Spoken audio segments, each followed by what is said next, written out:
నిన్న రేవంత్ ఏదో మాట్లాడుతుండు, కేసీఆర్ గారు మాట్లాడలే, జగన్మోహన్ రెడ్డి గారు నిలదీయలే, చంద్రబాబును నిలదీసిండు, జగన్మోహన్ రెడ్డిని నిలదీసిండు.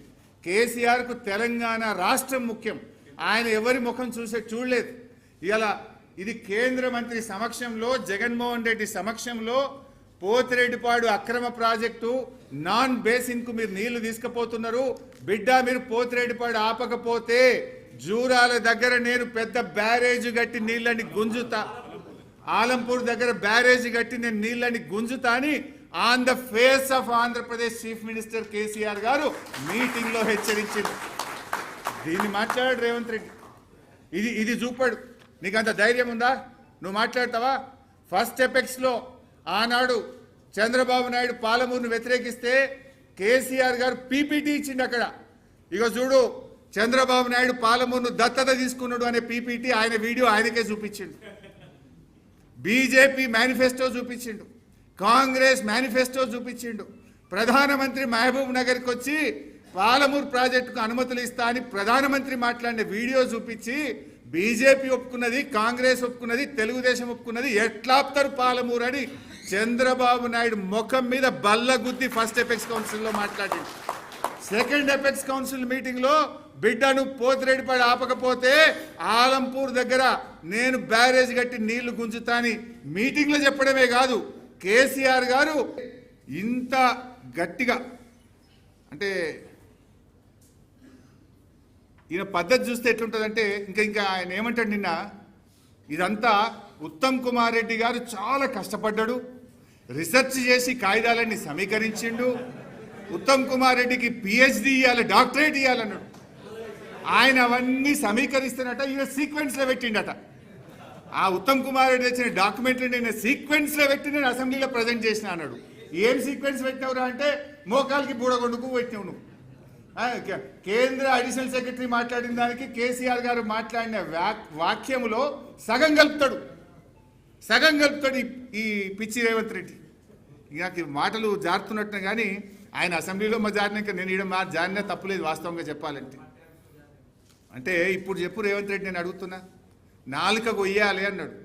నేను అడుగుతున్నా రేవంత్ రెడ్డి, నువ్వు ఇంత అసెంబ్లీలో అబద్ధాలు మాట్లాడి యావత్ శాసనసభ వ్యవస్థను తప్పుదో పట్టించిన నీ నాలుక కొయ్యాలనా, ఎవరి నాలుక కొయ్యాలనో చెప్పు రేవంత్ రెడ్డి అని నేను అడుగుతా ఉన్నా.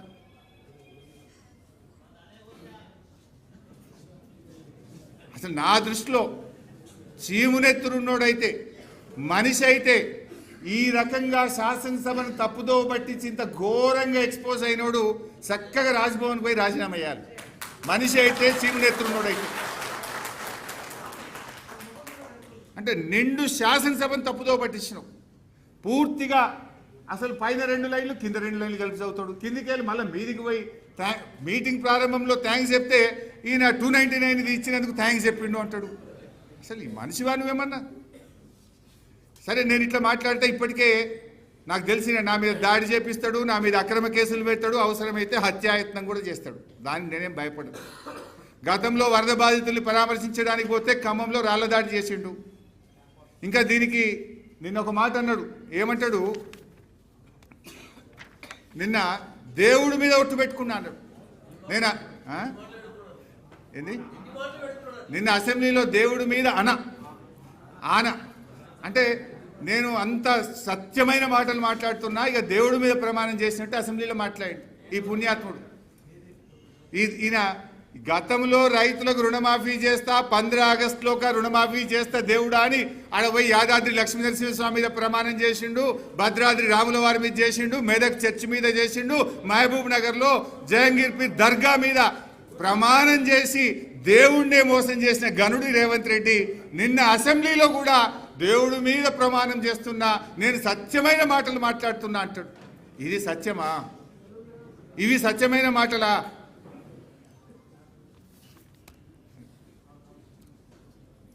నెక్స్ట్,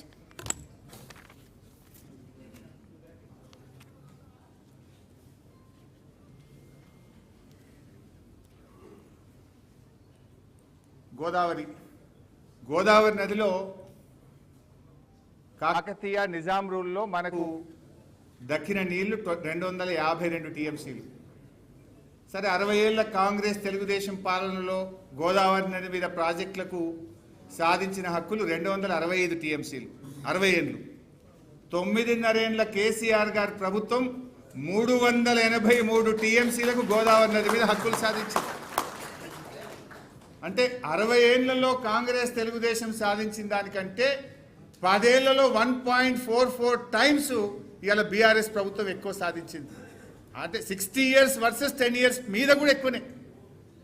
అంటే strike rate of BRS is 40 TMC per year, whereas Congress Telugu Desam కలిపి 4.43 టీఎంసీ పర్ ఇయర్. అంటే గోదావరి జలాల్లో మనకు అనుమతులు సాధించడంలో, నీటి కేటాయింపులు సాధించడంలో సంవత్సరానికి 40 టీఎంసీలు కేసీఆర్ గారు సాధిస్తే కాంగ్రెస్ తెలుగుదేశం పాలనలో 4.43 టీఎంసీ. ఓవరాల్ గా చూస్తే our strike rate is 9.11 times more than the Congress and TDP. ఒకవైపు కృష్ణాలో మనకు 299 టీఎంసీలో లాక్ అయిపోయినాం. నిన్న రేవంత్ రెడ్డి ఇంకో పచ్చి అబద్ధాన్ని కూడా మాట్లాడే ప్రయత్నం చేసినాడు. మనకు అసలు నికర జలాలు 811లో 299 నికర జలాలు. కానీ రేవంత్ రెడ్డి అంటాడు 490 టీఎంసీల ప్రాజెక్టులకు ఉమ్మడి రాష్ట్రంలో అనుమతులు వచ్చినాయని ఇంకో పచ్చి అబద్ధం మాట్లాడింది. ఆ 490లో 191 వరద జలాల మీద ఆధారపడ్డాయి. ఏవైతే నికర జలాలు ఉన్నాయో ఆ నికర జలాల లెక్కనే అసెంబ్లీలో తేల్చింది ఆ రోజు. 299, 512 ఇస్ నికర జలాలు. అయితే ఇవాళ ఎట్లా చేసిందంటే కాంగ్రెస్ రాష్ట్ర విభజనలో ఒక రకంగా చెప్పాలంటే అష్టదిగ్బంధనం చేసింది తెలంగాణను. తెలంగాణ కొత్త ప్రాజెక్ట్ కట్టాలంటే కేఆర్ఎంబి, జిఆర్ఎంబి అనుమతి తీసుకోవాలి, అపెక్స్ కౌన్సిల్ అనుమతి తీసుకోవాలి, సిడబ్ల్యూసి అనుమతి తీసుకోవాలి, దానికంటే ముందు నీటి కేటాయింపులు చేసుకోవాలి. అంటే ఒక రకంగా చక్రబంధం చేసింది. ఇన్ని రకాల ఇబ్బందులు ఉంటే కూడా కేసీఆర్ గారు మన రైట్ ఎస్టాబ్లిష్ చేయాలని చెప్పి ఆయన ఒకవైపు పాలమూరును కట్టే ప్రయత్నం చేస్తూ, ఒకవైపు దిండి కట్టే ప్రయత్నం చేస్తూ, మరొక వైపు పెండింగ్ ప్రాజెక్టులు పూర్తి చేయడానికి యుద్ధ ప్రాతిపదికన కృషి చేస్తూ, ఇంకొక వైపు గోదావరి నదీ జలాల్లో 968 టీఎంసీల రైట్ ఏదైతే ఉందో దాన్ని ఎస్టాబ్లిష్ చేసి, రేపు ఇవాళ కృష్ణ మీద మనం ట్రిబ్యునల్ అడుగుతున్నాం, రేపు గోదావరి మీద ట్రిబ్యునల్ వస్తే అది వచ్చేలోపే 968 టీఎంసీల తెలంగాణకు అలాట్ చేయించే ప్రక్రియకు పూనుకున్నాడు. దాంట్లో భాగంగానే 933 టీఎంసీలకు రైట్ ఎస్టాబ్లిష్ చేసి పెట్టింది కేసీఆర్ గారు.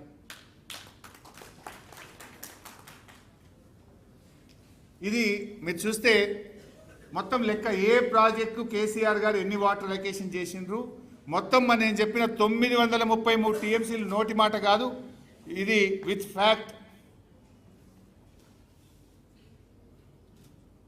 మీరు అక్కడ చూస్తే కనబడుతుంది 933 933 టీఎంసీలు వేరియస్ ప్రాజెక్ట్స్కు గోదావరిలో కేంద్ర ప్రభుత్వం నుంచి అనుమతులు తెప్పించి రైట్ ఎస్టాబ్లిష్ చేసి పెట్టిన ప్రభుత్వం కేసీఆర్ గారి ప్రభుత్వం.